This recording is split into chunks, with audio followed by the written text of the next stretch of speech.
Hi, my name's Gia Mills. I'm a makeup artist. I'm freelance, and I'm here today to touch up the ladies, spruce them up a little bit so when they go onto camera they look a little bit more sort of spruced up and a bit snazzy, and also to do the ladies before they go on stage so they're not too shiny and their eyes are sparkling a little bit, and any early morning starts have sort of concealed them a little so they're looking a bit more alive and awake. Today I'm a makeup artist, but originally I was in advertising. I started at M&C Saatchi on British Airways and was an account manager, and my last job before I left advertising was with a big digital advertising agency, so very much involved in the digital world, where I think a lot of marketing budgets are now being pushed into, and it's a whole very exciting world. In tandem with that, I was always very much involved in makeup. I always did a lot of theatre work. When I was in between jobs, I'd always work for a lot of different makeup artists, and I absolutely loved it. And a couple of years ago I thought I really want to do this full time.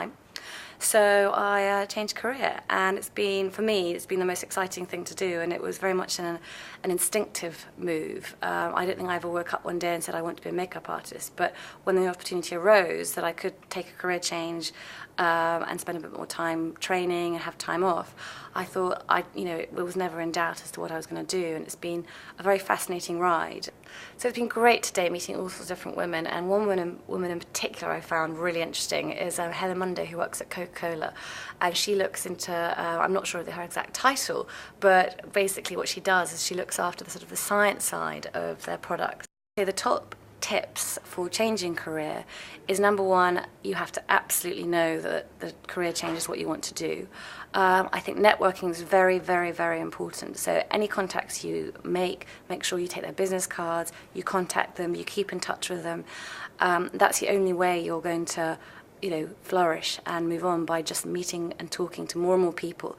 Talk to your friends, ask who they know and ask who they know, and get in touch with them, and don't be scared, because if anyone's ever contacted me in the past with regards to my previous career, I'm willing to help them, and I'll put them in touch with the right people. For young women, thinking when you're 18, you think you'd pick a career and that's yours for life, and you often think when you're that young, that's the only career I can do. That isn't the case at all.